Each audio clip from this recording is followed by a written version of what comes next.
Hello students, welcome to my YouTube channel SP commerce academy. Student, जैसा कि आप जान भी गए होंगे अभी तक कि आपके यूनिवर्सिटी की तरफ से एक नोटिफिकेशन आया है जिसमें बीकॉम के फर्स्ट पेपर ये एमसीक्यूज़ के फॉर्म में होंगे और आपके फर्स्ट पेपर का नाम है बिजनेस कम्युनिकेशन। अगर हम बिजनेस कम्युनिकेशन के विषय में बात करें तो ये जो पेपर है आपका अब पूरी तरह से रिटन फॉर्म में ना होकर के कहीं ना कहीं एमसीक्यू के फॉर्म में होगा। मल्टीपल चॉइस क्वेश्चंस आएंगे, तो उसके प्रैक्टिस के लिए कुछ एमसीक्यूज़ हम आपको अपने चैनल के माध्यम से कहीं ना कहीं प्रैक्टिस कराते रहेंगे, जिससे आपको एग्ज़ाम में किसी तरीके की कोई समस्या ना हो। तो चलिए आज का वीडियो स्टार्ट करते हैं। आज हमने फर्स्ट चैप्टर के एमसीक्यूज़ लिए हुए हैं जो कि आपके business communication is an introduction, एक परिचय का पार्ट है। ठीक है, एन इंट्रोडक्शन के विषय में बात होगी। और यहाँ पे जो फर्स्ट क्वेश्चन है हमारा, अगर हम संप्रेषण के विषय में पहले बात कर ले कि संप्रेषण क्या होता है, तो सामान्यतः हम यही जानते हैं या यही कहते हैं कि सूचनाओं एवं विचारों का जो आदान प्रदान होता है उसे हम संप्रेषण या संचार कहते हैं।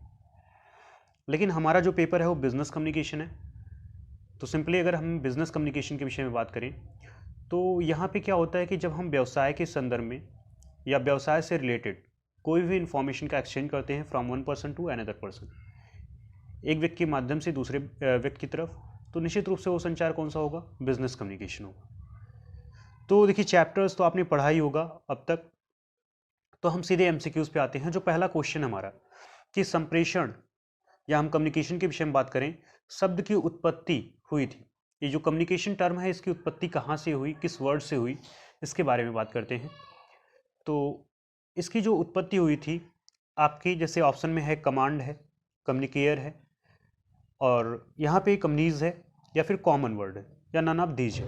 तो इन चारों ऑप्शंस में से आपको टिक करना है कि किस वर्ड से हुई। तो देखिए कम्युनिकेयर वर्ड से हुई है। ठीक, कुछ किताबों में ये ऑप्शन की जगह पे यहाँ पे कम्युनिज मिलेगा, तो कम्युनिज वर्ड जो है इसको भी आप क्लिक कर सकते हैं। लेकिन ऑप्शन में अगर कम्युनिकेयर होगा तो कम्युनिकेयर, कमांड या कॉमन से यहाँ पे इसकी उत्पत्ति नहीं हुई। एग्जैक्ट आंसर क्या है आपका? बी है, कम्युनिकेयर। सेकंड एमसीक्यू पे आते हैं। यहाँ पे कम्युनिकेयर शब्द जो है वो है, या भी ये भी डायरेक्टली पूछ सकता है कि कम्युनिकेयर जो शब्द है वो किससे रिलेटेड है या किससे संबंधित है। तो ग्रीक है, लैटिन है, अंग्रेजी है, फ्रेंच है। तो यहाँ पे हम बात करें तो लैटिन वर्ड है। ये कौन सा वर्ड है? लैटिन। इसके साथ साथ अगर हम बात करें थर्ड एमसीक्यूज में, तो संचार की विशेषता नहीं है। आपको संचार की विशेषता के बारे में बताया गया होगा कि संचार सतत प्रक्रिया है।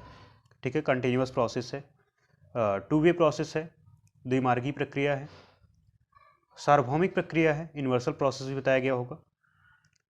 और उसके साथ साथ आपको बताया होगा मैनेजरियल फंक्शंस के बारे में कि मैनेजरियल कार्य भी एक संचार होता है, चूँकि डायरेक्शन का पार्ट होता है। डायरेक्शन में हमने बताया था आपको कि मोटिवेशन आता है, कम्युनिकेशन आता है और लीडरशिप आती है। ये तीनों चीज़ें आती हैं, तो प्रबंधकीय कार्य में भी अंतर्गत ही आ जाता है। संकेतीकरण, अगर हम संकेतीकरण के विषय में बात करें तो एक कहीं ना कहीं एलिमेंट्स का पार्ट है, मेन एलिमेंट्स ऑफ कम्युनिकेशन आपको बताया गया होगा। तो इसमें संचार की विशेषता नहीं है, सतत प्रक्रिया बिल्कुल है, द्विमार्गी भी है, प्रबंधकीय कार्य भी। कौन नहीं है? संकेतीकरण। अगर आप ध्यान दें तो मेन एलिमेंट्स ऑफ कम्युनिकेशन में आपको बताया गया था, फर्स्ट जो था सेंडर था, और दूसरे नंबर पे ही हम क्या करते हैं? इनकोडिंग करते हैं, और जिसे हम क्या हिंदी में कहते हैं? संकेतीकरण। आगे आते हैं क्वेश्चन में। क्वेश्चन नंबर 4 है आपका, संप्रेषण की प्रकृति नहीं है। इसमें से कौन सा ऐसा एलिमेंट है जो संप्रेषण की प्रकृति यानी कि नेचर नहीं है? संप्रेषण विज्ञान एवं कला दोनों है, communication is science and art, सामाजिक प्रक्रिया सोशल प्रोसेस, भ्रामक प्रक्रिया, ठीक है, कंफ्यूजन है, हम कह सकते हैं इंक्लूजन, मानवीय प्रक्रिया ह्यूमन प्रोसेस। तो इसमें से आसानी से आइडेंटिफाई कर सकते हैं कि कौन सी नहीं है। आपको बताया गया होगा कि communication is an science and art, both होता है। सोशल प्रोसेस भी कम्युनिकेशन को बताया गया है चूंकि ये समाज से जोड़ता है। मानवीय प्रक्रिया भी है चूंकि ये ह्यूमन रिसोर्स से रिलेटेड है, मानवीय मानव से रिलेटेड है। लेकिन भ्रामक प्रक्रिया के बारे में बात करें तो भ्रामक प्रक्रिया ये नहीं है, कंफ्यूजन इसका पर्पज होता ही नहीं। तो संप्रेषण की प्रकृति के विषय में बात करें, इसमें लिखा है कि संप्रेषण की प्रकृति नहीं है, तो इसमें से कौन सा नहीं है? भ्रामक प्रक्रिया। इंक्लूजन के विषय में बात करें। तो इसके बाद हम नेक्स्ट एमसीक्यूज पे आते हैं। एमसीक्यूज नंबर 5 है आपका। हम बात करेंगे 5 नंबर के विषय में। तो 5 में अगर हम ध्यान दें, क्वेश्चन नंबर 5 में क्या है कि संप्रेषण प्रक्रिया के घटक के सही क्रम है। आपको मेन एलिमेंट्स ऑफ कम्युनिकेशन बताया गया था।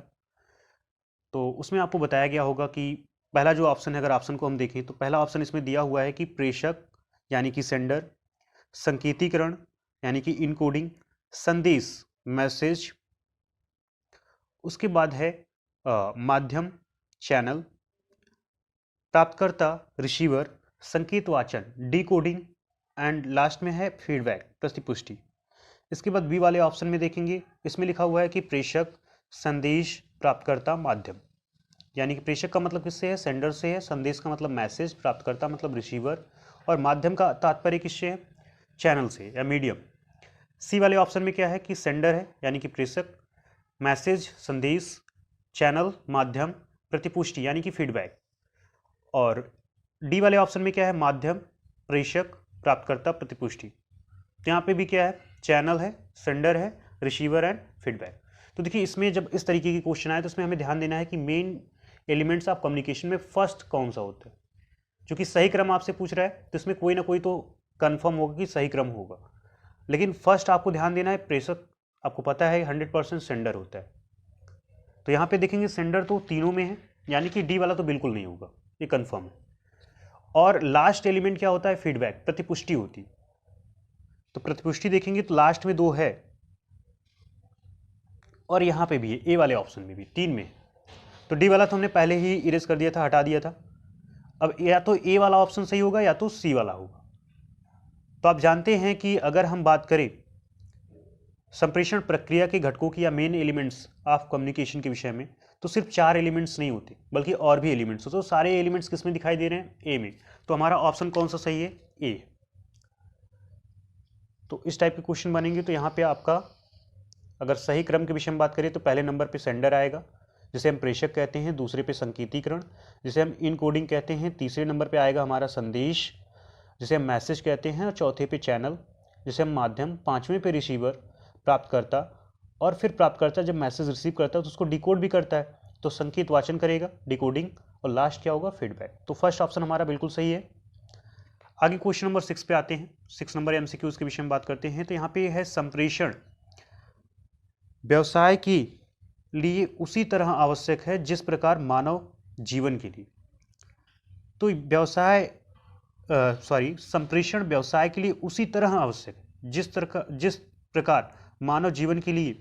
तो यहाँ पे आपको एक स्टेटमेंट बार बार बताया जाता है कि communication is the life blood of any business organisation. ये स्टेटमेंट आपने कई बार कम्युनिकेशन पढ़ते हुए सुना भी होगा, देखा भी होगा। तो इसमें एग्जैक्ट आंसर डायरेक्टली आपका कंफर्म हो जाएगा, जीवन रक्त। तो कहीं पे भी ऐसा क्वेश्चन बने कि संप्रेषण व्यवसाय के लिए उस तरह आवश्यक है जिस प्रकार मानव जीवन के लिए, तो आप लगाइएगा जीवन रक्त। ठीक है। आगे है प्राइड प्रतिमान दिया गया। प्राइड प्रतिमान, प्राइड मॉडल के बारे में बात हो रही है कि प्राइड मॉडल किसने दिया। तो प्राइड मॉडल किसने दिया था? वर्धमान ने। ठीक है, ये बिल्कुल आपका करेक्ट ऑप्शन है, करेक्ट आंसर है। आगे जो कीथ है, डेविस है, एल्विन डॉड है, नॉबर्ट विनर है, ये लोग मॉडल ऑफ कम्युनिकेशन से बिलोंग करते हैं। तो आगे हम समय मिलेगा तो मॉडल ऑफ कम्युनिकेशन की वीडियोस भी डालेंगे और उससे संबंधित आपकी जो एमसीक्यूज हैं उसके बारे में भी आपको बताएंगे। यहाँ पे प्राइड मॉडल के बारे में हमने बता दिया। प्राइड मॉडल किसने दिया था? वर्धमान ने। आ जाते हैं अपने नेक्स्ट एमसीक्यूज की तरफ। क्वेश्चन नंबर 8 पे। 8 के विषय में बात करें, संचार है, तो इसमें से ऑप्शन है विचारों का आदान प्रदान, यानी कि exchange of information, exchange of ideas. आगे है सूचनाओं का आदान प्रदान, एक्सचेंज ऑफ इंफॉर्मेशन। संदेशों का आदान प्रदान, एक्सचेंज ऑफ मैसेज, उपरोक्त सभी। ठीक है, ऑल ऑफ एबव। तो इसमें देखिए आपको संचार जब भी हमने पढ़ाया है, जब भी बताया है, तो यही बताया है कि संचार से आशय एक ऐसी प्रक्रिया से जहाँ पे विचारों, सूचनाओं, संदेशों, आदेशों, सलाहों आदि का आदान प्रदान किया जाता है। तो इसमें सब आ जाते हैं। तो इसका सही ऑप्शन कौन सा होगा? डी वाला ऑप्शन होगा, उपरोक्त सभी। इसमें सभी सम्मिलित हो जाएंगे। आगे क्वेश्चन नंबर 9 है आपका, संचार का उद्देश्य है, ऑब्जेक्टिव ऑफ कम्युनिकेशन। तो संचार का उद्देश्य क्या होता है? इसमें से पहला ऑप्शन है विचारों पर निर्भरता, बिल्कुल नहीं होता। विषय की कठिनाइयों को समझना, व्यवसाय का सुचारू रूप से संचालन करना, प्रश्न पूछना। तो यहाँ पे चूंकि संचार के विषय में, जिस संचार के बारे में हम पढ़ रहे हैं या फिर जिस संचार के बारे में हम जान रहे हैं, निश्चित रूप से बिजनेस कम्युनिकेशन के बारे में आपसे पूछा जा रहा है। यहाँ पे क्वेश्चन होना चाहिए व्यावसायिक संचार का उद्देश्य क्या होता है।